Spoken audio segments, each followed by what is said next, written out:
Animação. A lente de um projetor. Camarões e ervas entram nela e formam um ensopado. A lente se transforma em um rolo de filme que gira. Ao centro, o ensopado borbulha. Em preto e branco lê-se Cinema no Tucupi. Sobre fundo bege, um ponteiro preto gira. Top de 8 a 3 segundos. A lente de um projetor de cinema. Em uma vitrine, detalhe da objetiva e de um antigo projetor de cinema. Texto. Fundado em 1938 em Castanhal, no nordeste do Pará, o Cine Argos movimentou a vida cultural da cidade até 1995, quando foi fechado. Em preto e branco, a fachada do prédio com 2 pavimentos. No alto se lê Cine Argos Teatro. Há 2 janelas e 2 menores nos cantos. No térreo, uma porta larga ao centro, 2 menores dos lados e cartazes de filmes. Em cores, o prédio se transforma na fachada de uma loja de tecidos. Voz em off. É romântico pensar que um dia eu farei um filme sobre você. Pessoas à frente do cinema. Um filme sobre quem me ensinou a amar os filmes. Um homem está na sacada perto do letreiro. Das minhas doces lembranças de infância, nunca me esquecerei de quem embalou minhas tardes de domingo. A imagem trepida. De quem prendia minha atenção de 1 às 3 da matinê, só com a expectativa da abertura de um portão. Pessoas entram no cine. Na placa se lê O Exterminador do Futuro 2. Eu chegava cedo, após caminhar 2 quilômetros sob o sol das 13. O cine vazio. E esperando pacientemente, lia e relia, decorando teus cartazes, prenúncios do que embalaria as tardes de meus domingos próximos. Homens olham cartazes. Não era o cheiro de pipoca que me fascinava nessa espera. Cartazes de filmes. Mas sim aquelas imagens ainda estáticas dos teus cartazes, que já me antecipavam na imaginação a sequência de imagens em movimento que conduziriam os muitos olhares concentrados e espalhados na escuridão. Fotos em preto e branco de pessoas no cine. Então, em meio à total penumbra que forçava a abertura de minha íris, eu podia ouvir o som da tua íris se abrindo para projetar meus sonhos no telão. Foto de um homem. Este é Manuel Carneiro Pinto Filho, mais conhecido como Duca do Cinema. Em 1938, funda o Cine Argos. Fotos da fachada do cine. Seu sócio Paulo Bezerra Cavalcante.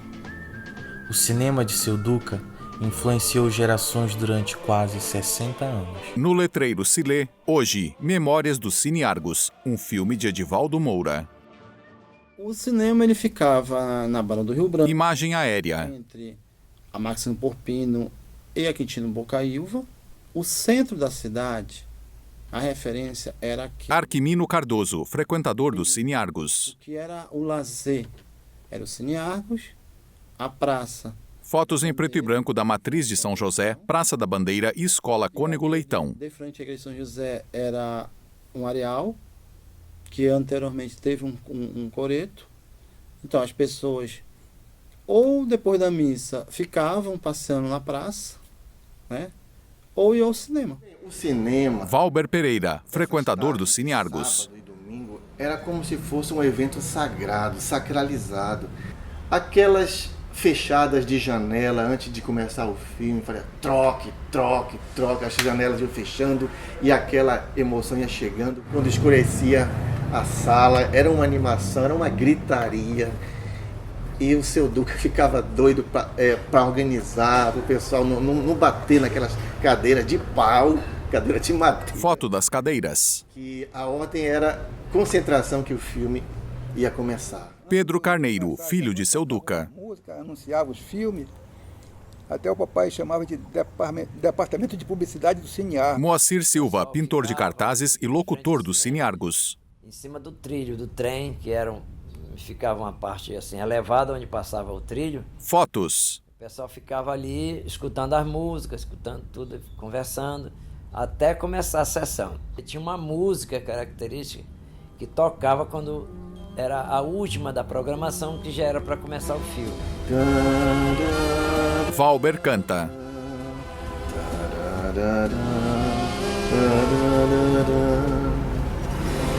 Aí quando ela terminava, aparecia as notícias também do Rio de Janeiro, São Paulo, o futebol em câmera lenta. Em preto e branco, um estádio lotado. Botafogo e Bangu, a grande decisão do título carioca de 67. Mais de 100 mil torcedores numa expectativa nervosa que iria durar 90 minutos. Jogadores trocam passes. Uma moça assiste a partida. Uma falta é cobrada. O goleiro defende. Eram 2 filmes que passavam. Tinha intervalo, era 20 minutos de intervalo para começar o próximo filme, né? E geralmente o segundo filme era Faroeste, né? Se sente nas cadeiras que aí vem muita bala. O Dólar Furado, 1965, direção Giorgio Ferroni. 4 homens vão até outro que está com as mãos às costas, por trás de uma cerca. Segura um revólver. O homem com as mãos às costas cospe no que falou. Ele limpa o rosto. Sacam as armas. Todos atiram. O homem que cuspiu é o único sobrevivente. Professor Betinho, frequentador do Cine Argos. Já foram sessões de faroeste, né? E então todo aquele cenário do filme, os cavalos, os trens a vapor, as locomotivas a vapor, os índios, aquilo tudo povoou a nossa infância, de modo que a gente transportava, tentava reencenar os filmes nas nossas brincadeiras. A gente tinha uma cidade muito parecida com aquilo, porque tinha uma estação ferroviária, fotos, tinha o trem. Uma das coisas interessantes era abordar o trem. Todo mundo pintado de índio, com pena na cabeça, e o trem desacelerava próximo de casa, porque a 150 a 180 metros de casa era a estação ferroviária. O trem desacelerava e a molecada corria ao lateral do trem, né? Corria, flechava o trem. Seu Sabá do cinema. Sabá, projecionista. Pode perguntar a qualquer pessoa aqui, todo mundo me conhece. Em preto e branco, Sabá, jovem, ao lado de um enorme projetor. Lá pros outros, né? Os filmes chegavam, eu ia revisar o filme todinho para passar. Tinha dias que eu não vinha nem em casa. Sabá, a cena da sacada do cinema. O cinema, eu gostava muito de passar porque eu via muita gente dentro do cinema. Era a vida de Cristo. O que marcou nossa vida, de todos nós, foi a paixão de Cristo. Amilcar Carneiro, filho de seu Duca e exibidor. Pela bilheteria que ele era, né? Era o único filme que a gente dava 5 sessões no dia. Começava de manhã e até de noite. E por ser todo ano. Eldio Sena, sorveteiro do Cine Argos. Costume ir para as celebrações na igreja da Semana Santa e, ao sair, ir para o Cine Argos ver o filme Paixão de Cristo. Durante quase 40 anos, todos os anos, era exibida a Paixão de Cristo. Com o mesmo sucesso. Cenas de A Vida e Paixão de Cristo de 1903. Não ia diminuir, não. Só fazia aumentar. Mesmo com os novos filmes, né, novas tecnologias, novas Paixão de Cristo, que foram lançados vários filmes sobre a Paixão de Cristo. Mas esse antigão, que tinha essa impressão que foi filmado mesmo no tempo de Cristo, era o campeão de bilheteria. Esse é o maior concurso da nossa vida, é a Paixão de Cristo, que o papai chamava de maior milagre de Cristo, era a bilheteria desse filme. Domingo à tarde era mais criança. Aos sábados, domingos e segundas eram exibidos 2 filmes. Mais jovens com namorada, né? Namorado, namorada, né? Nos filmes eróticos dava mais adolescente, assim. Às terças e quartas eram exibidos filmes eróticos. Homem, mulher ia, mas era, vamos dizer assim, com um casal, mas não era com muita frequência, né? Dia de quinta-feira tinha um filme para a comunidade japonesa, que na época tinha muito, né? Era um negócio interessante, né? Às terça-feira, que era o filme erótico, era cheio de bicicleta. Não tinha de colocar bicicleta. Às quinta-feira, que era do japonês, era cheio de carro. O filme pornô começa com um filme japonês chamado Império dos Sentidos, 1981. O cinema, para exibir o Império dos Sentidos, ou ele tinha que ser um cinema cultural, espaço cultural, ou tinha que ter uma liminar. No filme, uma mulher oriental com os seios de fora enfaixa a cintura de um homem. Quando eu inteirei 17, 18 anos de idade, né? A gente conseguia entrar no cinema já na terça-feira, já matava, saía, nem ia estudar para aula, já passava no cabaré, ou então pegar aquelas meninas mais afoitazinhas de dentro da escola mesmo, que gostavam de uma travessura, e a gente levava para dentro do cinema, né? Aí ficava lá, a gente ficava tentando absorver todo o conhecimento. E o que ela podia o que acontecia no filme e às vezes a gente ganhava de presente dentro do cinema, né? Foi onde eu ganhei meu primeiro catzão, né? Onde a menina ganhou o primeiro pipazão que eu ganhei foi dentro do cinema. José Tavares, frequentador do Cine Argos. Na fachada do Cine se lê Os Saltimbancos Trapalhões. No filme de 1981, os Trapalhões estão no picadeiro de um circo. Didi e Dedé encaixam os quadris e caminham de 4, cada um com a cabeça para um lado. Didi está com o nariz de palhaço. Sorri. Os filmes dos Trapalhões, ele geralmente arrastava a garotada. Antes da projeção, da tarde, às 15 horas, já 2h20 já começava a fila. Fila de cinema tinha 1000 pessoas. Pintura com a fila de pessoas em frente ao cine. No letreiro, Os Trapalhões. Filas aqui na frente do Cine que dobrava na prefeitura. Ali sim era fila de cinema. E o filme Saltimbancos dos Trapalhões foi musicado, né? Se passava num circo e que os Trapalhões, né, sempre eles faziam aquelas trapalhadas e aí as trapalhadas terminaram assim como um número do circo. Era com o Cine Lins, e aí ela era nós gatos já nascemos pobres, porém já nascemos livres. No picadeiro, Lucinha, vestida de gata, dança com os Trapalhões vestidos de pássaro, de cachorro e de um burro.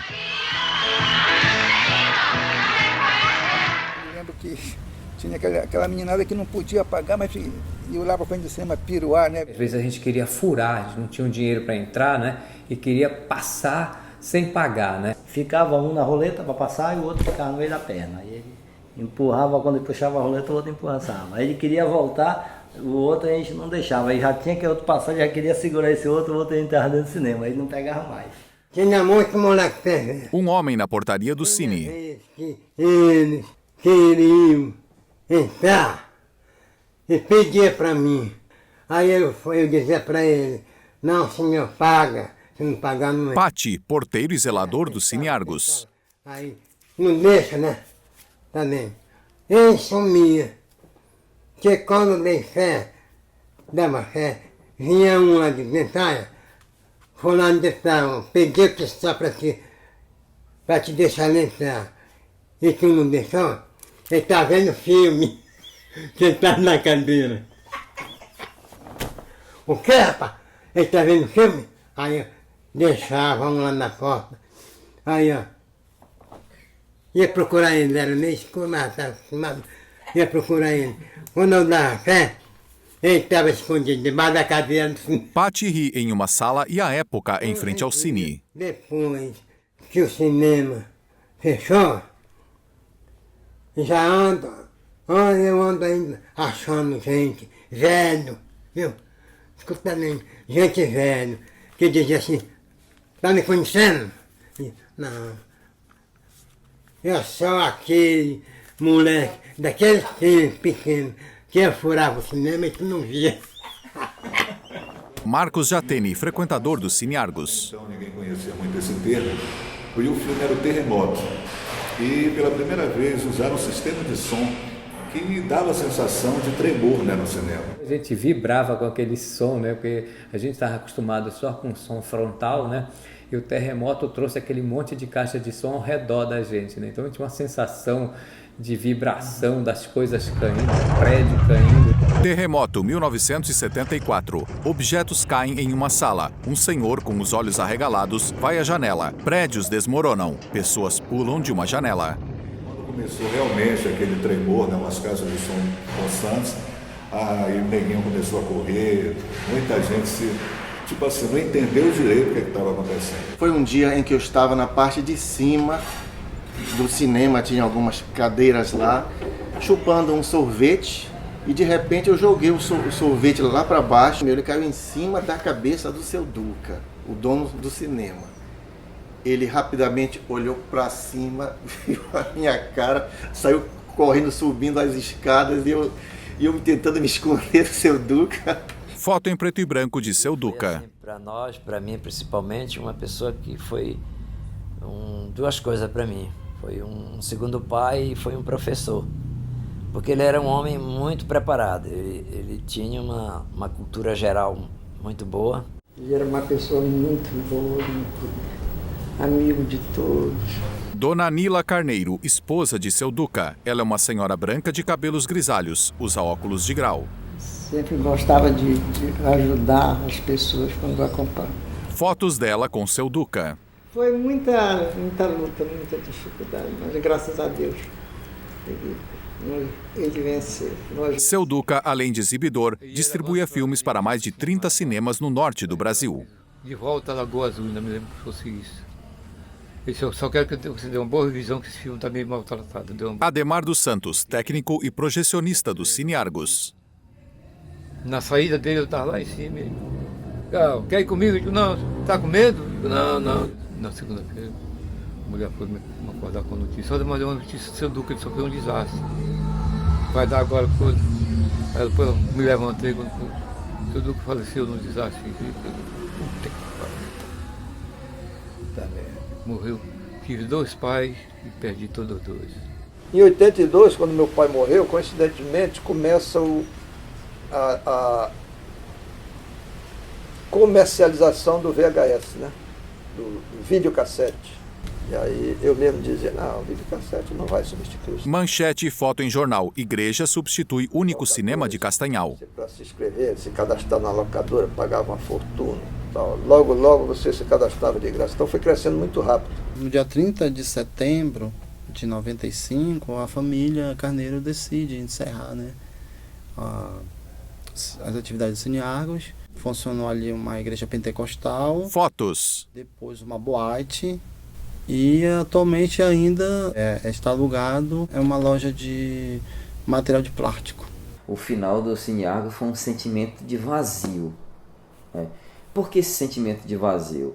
Porque se você olha o Cine Argos só enquanto um cinema, uma sala de projeção, aí você pode dizer assim, não, mas eu tenho videocassete. Mas o Cine Argos não é só essa sala, não foi só essa sala de projeção. Porque você aluga um filme e assiste em casa, compra o filme hoje e assiste em casa sossegado.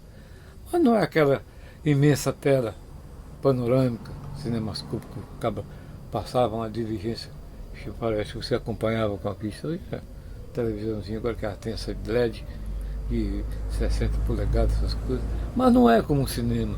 E além disso era o ponto de encontro também. Talvez se o poder público municipal tivesse conseguido manter, como conseguiram manter em Belém o cinema Olímpia, o mais antigo em funcionamento. Transformado em espaço cultural em 2006, o Cine Olímpia é o cinema de rua mais antigo do Brasil. E outros elementos de nossa cidade. Não tiveram essa preocupação com a memorialização de uma cultura. Começaram derrubando a estação ferroviária. Fotos. Depois derrubaram o mercado municipal. Hoje, a lembrança do Cine Argos se mantém vivo, né, na memória de poucos. Fachada da Casa da Cultura. Imaginei que quem projetava meus sonhos um dia estaria preso e quase ignorado pelos olhares que já não se concentram. Projetores em exposição em frente à Fundação Cultural de Castanhal. Nunca imaginei que o portão daquele lugar, onde eu sonhei tantas vezes, em tantas tardes, um dia ia fechar de vez, me roubando a doce expectativa de uma nova cidade. As portas fechadas na atual Casa de Plásticos. Aquelas tardes de domingo, restou nostalgia. Nostalgia amarga e doce.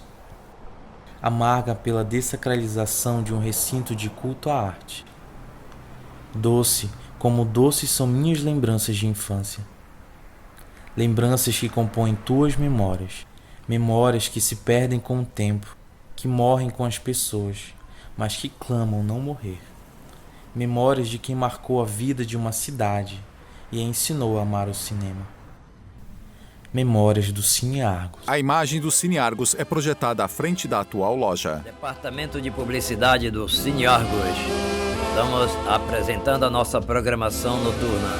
Assista logo mais às 20 horas a exibição do filme A Vida de Cristo, mostrando o nascimento, vida e morte de Nosso Senhor Jesus Cristo. Não percam hoje às 20 horas no Cine Argos. The End. Créditos sobem. Roteiro, direção e produção Edivaldo Moura. Narração Felipe Moura. Locução final Moacir Silva. Acessibilidade All Dub. Roteiro e locução de audiodescrição, Luciano Strapasson. Cinema no Tucupi.